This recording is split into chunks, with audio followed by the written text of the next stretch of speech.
Tonight, more layoffs on the range. Hundreds more miners are without a job as COVID-19 continues taking its toll. Plus, after a brutal winter, fishing resorts to the north are putting all their eggs in one basket for Minnesota's fishing opener next weekend. And Air Show grounded. One of the country's largest aerial displays won't take off this year in Wisconsin. From CBS3 Duluth, this is the CBS3 News at 6. Good evening, I'm Anthony Mack. Kristen is off tonight. Thanks for joining us. 260 employees are about to be out of a job on the Iron Range. U.S. Steel made that announcement today. United Steelworkers Local 1938 union leaders said they were notified of the layoffs today. Company officials say they'll start May 10th. Union leaders say they could last 8 weeks for plant employees and 11 weeks for pit employees. This comes as U.S. Steel plans to temporarily idle a number of blast furnaces at the Mountain Iron location due to COVID-19 impacts. That also means U.S. Steel will indefinitely idle iron ore production at Keetac. U.S. Steel says Canadian steelmaker Stelco is considering a 25% interest in Mintac's iron ore mining and pelletizing facility. Company leaders say that would enhance U.S. Steel's liquidity during COVID-19 financial struggles. Minnesota's largest pediatric hospital plans to furlough the equivalent of 181 full-time nurses. Children's Minnesota has struggled financially with fewer patients due to COVID-19. The furloughs affect about 17% of nurses at the hospital. Children's has stopped some medical and surgical services at its St. Paul campus. Also in St. Paul, protesters gathered Friday for a May Day rally. A caravan of about 70 cars and bicyclists headed to the governor's mansion in St. Paul for what they are calling the May Day Direct Action Caravan. Cancel rent and cancel mortgages. Participants are upset over the economic damage caused by restrictions put in place to stem the spread of coronavirus. This comes after Minnesota Governor Tim Walz extended the state's stay-at-home order until May 18th, while relaxing some restrictions that would allow 30,000 Minnesotans to return to work. Dave joins us for a quick look at the weather. Dave, it's still raining out there? You know, the big drops have fizzled down to just a little bit of drizzle, which could continue for a few more hours. But the biggest wave of this round of precip has passed on by. Still it's going to be gray for a few more hours, and like I mentioned, still a couple more drops could come to call. Well, let's prove the point by taking a look at the satellite and Doppler radar map here for our region for the here and now. And we do have a low-pressure system tracking by the area with an occluded front and its triple point of a cold front and warm front also coming together there. And that's what was bringing the heavier rains that happened for a couple of hours here previously, about a quarter of an inch falling here in the Twin Ports so far. Tip of the Arrowhead still getting the action, and folks in the Ironwood area, the snow belt is now the rain belt. Again, till shortly after midnight we could be seeing some more of this rain come across, but if you're a Wisconsin angler getting out on the lakes tomorrow morning, we're going to do a 180-degree turn. It's going to go from cloudy and rainy to partly sunny to mostly clear and warm, starting at 48, 70 in the afternoon, 55 in the evening. Anglers should have an easy go of it for Wisconsin and Michigan. How about Minnesota next weekend? Well, we'll show you the 7-day forecast with a little more detail coming up in a few more minutes. Thanks, Dave. Speaking of, Wisconsin anglers are packing up in anticipation of tomorrow's fishing opener. But you are asked to put the traditional fishing road trip on the back burner this year. This morning, state DNR and health officials made one final plea for anglers to only fish on lakes that are near their home tomorrow. They want people to abide by the state's safer at home order and not travel outside of their communities. Also, when getting ready to launch your boat tomorrow, you'll want to be prepared and give yourself extra time to allow for social distancing. DNR officials say that's where they expect to see congregating. I don't want to see hundreds and hundreds and hundreds of anglers stacked up on each other at public launch sites. I hope that they take the time and the patience to sort of change their traditions a bit, because this is going to be different. It's going to be inconvenient, but we can do it in a way that protects each other. DNR officials say you should know your fishing license number because they will ask for you to read the number for them in order to keep their distance from you. A reminder that you can fish with people outside of your family, but you should stay 6 feet away from them, and you should not gather in groups of more than 10 people. You're also advised to wear a face mask and gloves. Bad ice followed by a pandemic has left some Minnesota resorts putting all their eggs in the Minnesota Fishing Opener's basket. In late February, we took you to Lake Winnie, where High Banks resort owners said they had lost out on $65,000 at that point. Poor ice conditions were driving anglers elsewhere. Now, Minnesota's Safer at Home order is stifling more business. High Banks, which is located near Deer River, estimates it has cost them even more. But they say next weekend's fishing opener could bring a bit of hope. CBS 3's Emma Quinn explains why. After a harsh winter with little business here on Lake Winnie, the spring season was supposed to bring hope back to the owners of High Banks Resort, but COVID-19 has changed those plans. High Banks Resort owners Kim and Rick Leonard had planned to take work down in Tennessee for the month of March and April to help make up for the loss of business from the ice fishing season. But once COVID-19 hit, they decided to head back home. Since then, they've applied for relief funding at the beginning of the month from the state, but haven't received any updates. But they are hopeful Minnesota's fishing season will bring guests back to the resort. Trying to make the best of the situation. Guests can call in food orders, and then we will have them ready for them to pick up. Their lodge will be closed for sit-down orders, and their plans are to put the boat docks into the lake this weekend. And owners say they are hoping business will come back on May 8th when they open up for the fishing season. They say they have cleaning plans already in place, and social distancing efforts are being made. Thanks, Emma. The owners say the funding they were hoping to receive from the state due to the harsh winter has been tabled once the pandemic hit. The bill has since taken a back seat. More and more inmates at Minnesota correctional facilities are testing positive for COVID-19. Right now, Moose Lake Prison's total is up to 33 confirmed cases. Willow Rivers is sitting at 46, and Lino Lakes has 1 confirmed case. Attorneys for the American Civil Liberties Union of Minnesota are demanding for low-level Moose Lake inmates to be released and treated properly. The agency is hearing what they call, quote, horror stories from the inmates at the prisons, alleging they're not being tested for COVID-19. The inmates also claim prisoners who have been confirmed COVID-19 positive are allowed to be with others in cells with 6 to 8 people at a time. ACLU's attorneys are suing for Moose Lake Prison to release inmates. These people may have been convicted of crimes, but they're still human beings with rights, and one of them is the right to be kept safe. Officials with the Minnesota Department of Corrections would not do an interview with us today.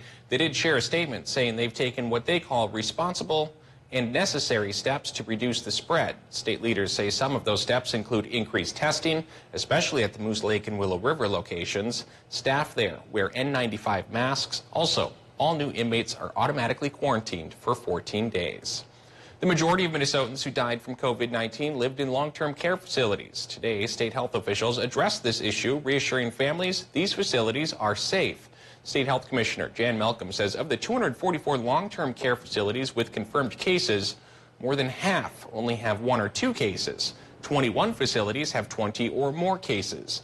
She says the state is working with administrators and staff on best practices for preventing the spread. The state is aggressively tracking cases where they do pop up. The majority of facilities, whether they're nursing homes or assisted living, have done an excellent job of preparing and preventing, and there are not cases in every facility. Malcolm says the higher mortality in long-term care facilities is attributed to the fact that many people living there are older and have underlying health conditions. She says families should not take their loved ones out of these facilities unless they can provide the specialized care they might need at home. By the way, St. Anne's Assisted Living in Duluth has confirmed cases. Officials there will not confirm how many at this point. However, they previously told us some COVID-19 patients who lived there have died.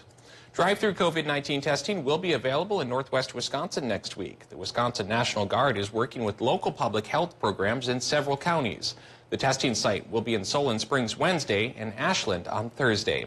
It's free, but only available to Wisconsin residents. Anyone 5 years and older with symptoms is eligible for nasal swab testing. We have the symptoms as well as a map showing the testing sites on our website, CBS3Duluth.com. May is Mental Health Awareness Month, and for some during this pandemic, it comes not a moment too soon. Duluth Fire is one organization trying to handle stress within the department. That includes help from a peer support team. It's made up of 10 members covering different ranks and demographics, offering mental health support to their peers. Fire Captain Aaron Bijou says first responders tend to work under a lot of stress, especially now. He says he personally likes to read to help relieve stress. He encourages his fellow firefighters to find something they enjoy. Bijou says the pandemic has taught the team to be more diligent when it comes to decontaminating the rigs, the gear, and their personal equipment. He adds it's making them better firefighters in the long run. Let's take a quick look at the number of new and active cases of coronavirus in our area. Michigan has nearly 1,000 new cases with 30,000 active and nearly 3,900 deaths. Wisconsin has more than 700 new cases, 3,800 active and 327 deaths. Minnesota has 594 new cases and 3,000 active with 371 deaths. Worldwide, there are 3.4 million cases, 238,000 deaths, and nearly 1.1 million recoveries. Still to come on Live Local CBS 3, researchers are moving one step closer to a coronavirus vaccine with the human trial now underway. Plus, when the cloud will begin clearing. Live, local, CBS 3 News at 6 with Kristen Vaki, Anthony Matt, Kelly Hinson, and weather with meteorologist Dave Anderson on Live, local, CBS 3. Catch Eye on Parenting every Thursday at 6 with me, Leanne Valdez, on CBS 3. Take spring by the horns. Unleash Toro power on your yard during Toro Days, April 29th through May 13th. Get up to $200 off select My Ride zero-turn mowers. Get $100 off Time Master 30-inch wide lawn mowers. And get up to $60 off 60-volt battery mowers. Great financing offers, too. Grab spring by the horns and get the best deals of the season. Now, during Toro Days, April 29th through May 13th. Toro. Count on it.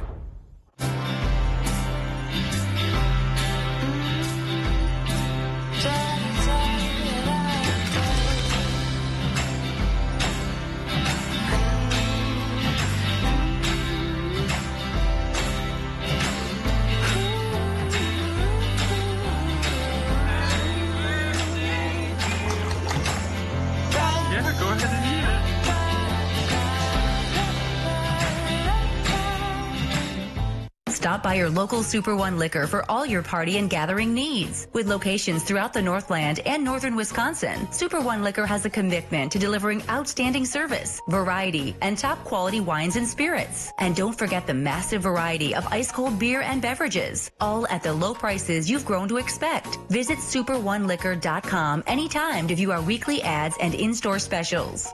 So stop by your local Super One Liquor store. Come for the service. Lead with the savings. Clarity. Honesty. Trust. At Live Local CBS 3, these are more than just words. They're a promise that in times of uncertainty, in times of fear, we're here for you. Here to help you understand. To help you protect the things that matter most to you. To bring you facts, not fear. That's our promise to you. We're live. We're local. We're CBS 3. Attention small business owners. Wright & Schulte LLC is currently investigating claims against Society Insurance for wrongfully denying business interruption coverage during the coronavirus crisis. If your business is insured by Society Insurance and your claim was denied, or if you have not yet made a claim, you may be entitled to money damages. Call the number on your screen or visit societyclaim.com for a free case evaluation to understand your legal rights. Again, call the number on your screen or visit societyclaim.com today. You guys want to have dinner with us tonight? The Reagans? For real. We're having a virtual dinner party on all of our social handles. And don't forget it, we have a new Blue Bloods tonight on CBS. CBS is bringing back the Sunday night movie. You serious? Yes. Paramount's biggest grab the popcorn escape from reality blockbuster. And Sunday, join us for Raiders of the Lost Ark. The CBS Sunday night movies are back, starting at 8/7 Central on CBS. Watch Jeopardy at 4:30, followed by CBS 3 Live at 5 on Live Local CBS 3.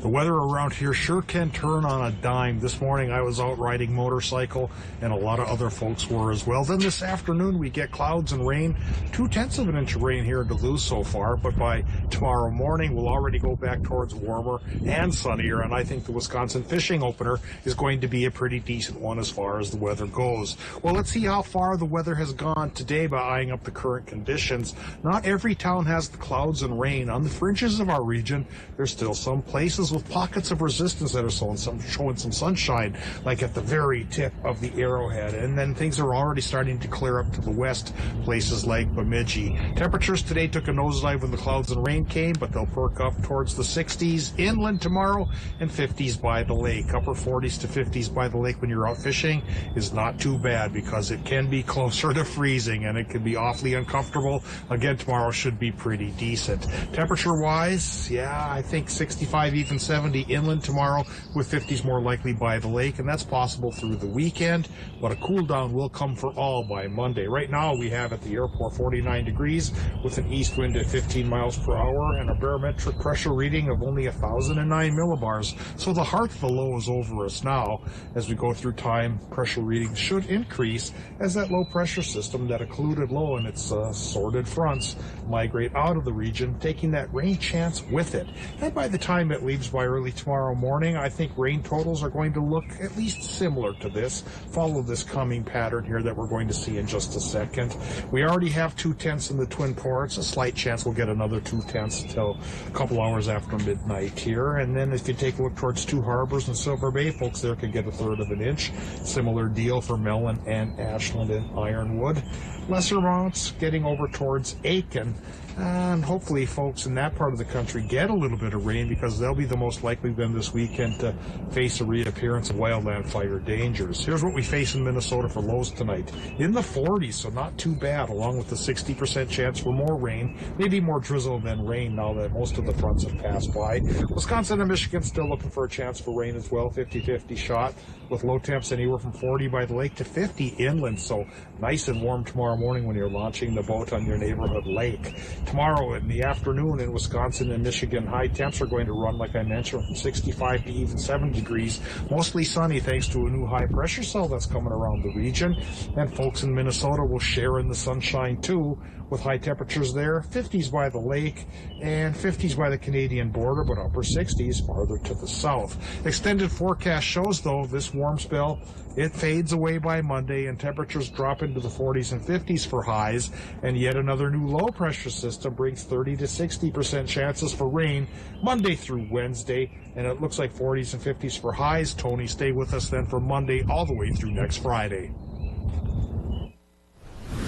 Thanks, Dave. With the global need for a coronavirus vaccine, medical experts are looking to Oxford University for a solution. British researchers say they're one step closer to getting their product on the market, with their human trial now underway. CBS's Ian Lee reports from London. The race around the world continues for a coronavirus vaccine, but this lab at Oxford University is one step, rather one shot closer to ending the pandemic. It's very much a British play that, if it works out, could be a mammoth event for the globe. That British play includes teaming up with pharmaceutical giant AstraZeneca to get it to the masses. The company says it's primed to produce the vaccine. By June, July, we will have a first idea already of the efficacy and safety of this vaccine. So I need a scratch. Human trials began last week with nearly 800 volunteers. The process has been fast-tracked due to the urgency of finding a vaccine. Okay. If successful, they hope to produce 30 million doses by September, and getting the jab shouldn't break the bank. And our commitment is that for the period of the pandemic, we will actually be supplying the vaccine at cost. When rolled out, the UK will have first priority, with the US following shortly after. There is a threat to this vaccine. This week, a senior U.S. intelligence official warned of foreign spy agencies targeting medical research organizations around the world to steal their work surrounding a coronavirus vaccine. One of the nation's largest air shows is grounded. This year's EAA AirVenture Oshkosh event has been canceled due to uncertainty surrounding coronavirus. The 68th annual event was supposed to be held in mid-July. It usually draws hundreds of thousands of people to Oshkosh. Good news, if you already bought a ticket, you can get a refund or roll it over to next year. By the way, yesterday, Duluth Air Show organizers said their event, set for July 18th and 19th, has not been canceled. 3 Northland businesses have teamed up to help their community and you at the same time. Lake Superior Medical Equipment, B&B Meat Market, and Vicar Distillery are asking you to drop off non-perishable food donations. If you do, they'll give you neck gaiters, which can cover your face like a mask. They can come in, donate. They'll have a box here for the food shelf. They can bring in a can of goods or something, non-perishable, and then they can get a gator chip. Again, just goes around your neck, and then if you want, you get it for a mask also. Lake Superior Medical Equipment donated 1,000 neck gaiters. We have more information on where to drop off your food donations on our website, CBS3Duluth.com. All right, Kelly's here to talk to us a little bit about what's coming up with sports. Yeah, some good news Friday for once. UMD men's hockey already has their captains for next year, so we'll find out next who is at the helm, plus end-of-team awards. Stay tuned. Take up to 25% off Key now at NorthwestOutlet.com.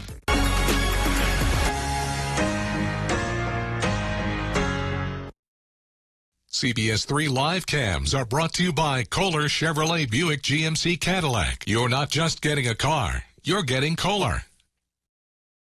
Keep scrolling. Order food. Skip headlines. Order shoes. Use AutoSend for flowers. Use AutoSend for birthdays. Don't go outside. Don't go outside. Don't leave the phone behind. No sync. Don't blink. Don't think. Don't ever let yourself feel this alive. Breathe. Ride. Garden mats eliminate 90% of the time spent working in the garden and increase a garden's productivity by 10 to 20%. Garden mats let air and water through, but block sunlight. The pre-measured holes make planting a breeze. We help people grow 100% organic vegetables, weed-free. Garden mats give us our summers back to do the things we love. Go to gardenmats.com.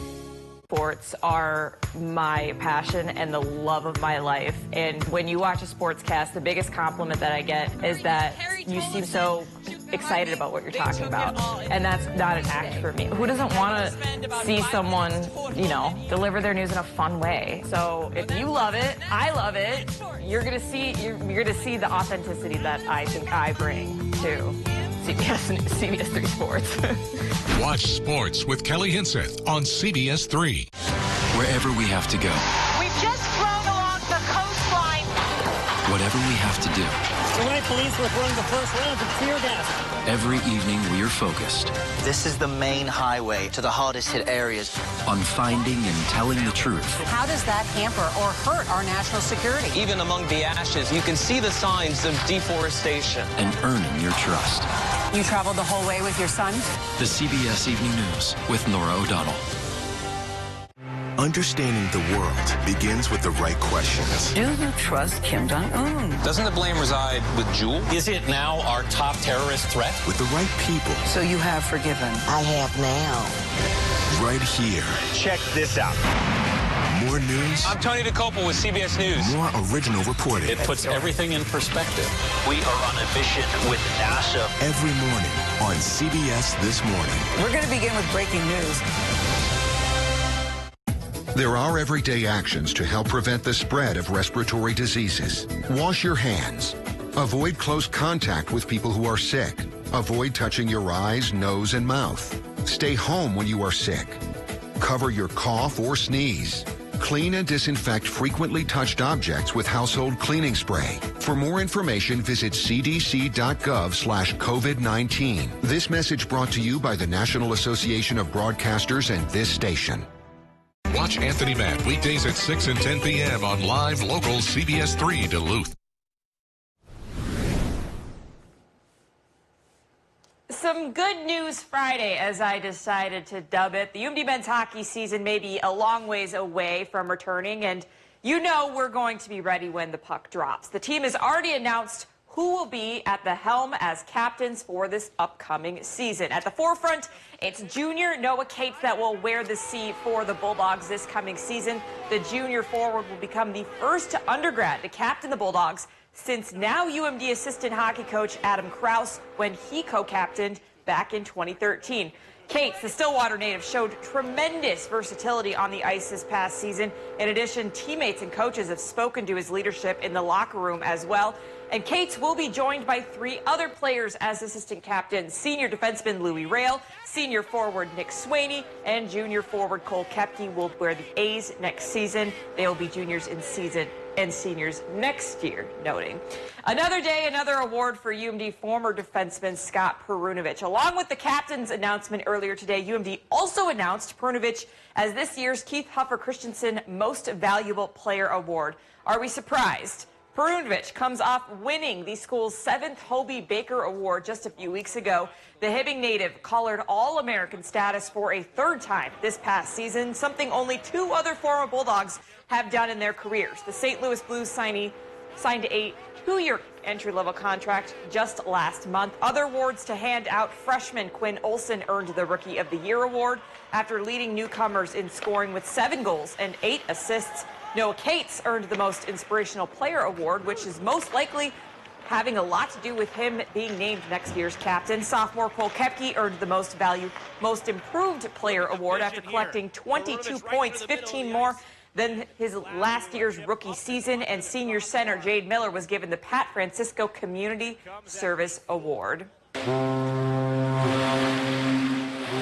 Well, the time for smelting is finally here. Hundreds of people gathered on Park Point Beach last night with nets and buckets in hand, hoping to bring home some of the unique Northland delicacy. The peak smelting season only lasts a few days because it's heavily dependent on water temperature. John Chalstrom, the owner of Chalstrom's Bait and Tackle in Duluth, has been out every night for the past 2 weeks and says while this year has been different, it's nature's true signal for spring in the Northland.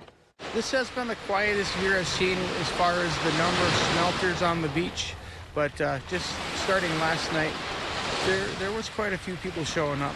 But the beach is nice and long, and people can really spread out and get some distance. I haven't missed a smelt run since the 80s, and I didn't want to miss this one either. So that's what smelting is. I've always heard about it and never known what it is. Yeah, I've never done it. I haven't even tried that fish. Have you? Do you know anything about it? No, nothing. My great colleague Matt Halverson went out and got that story. Big into that sort of stuff. So very cool that he brought that story to us. I know it's popular in the Northland. Maybe we'll have to try it sometime. Hundreds of people. They're probably just itching to get out of the house for real. Thanks, Kelly. Tonight on the CBS3 News at 10, truck drivers are crucial to keeping grocers' shelves stocked and fuel in tanks during this crippling pandemic. Unfortunately, with state driver license exam stations closed in Minnesota since mid-March, no new truckers could hit the road. Tonight, we'll tell you about the changes being made to get those truckers back on the roads. And here's a story that's sure to put a smile on your face as you head into your Friday evening. The Honolulu Zoo is celebrating the birth of 2 ring-tailed lemurs who were born on Easter Sunday. Ring-tailed lemurs are typically found in Madagascar and are among the world's most endangered mammals. The zoo's director says the babies and mother are doing well, and the births will help with lemur conservation efforts. That's the news for now. Thanks for watching. We'll see you back here at 10.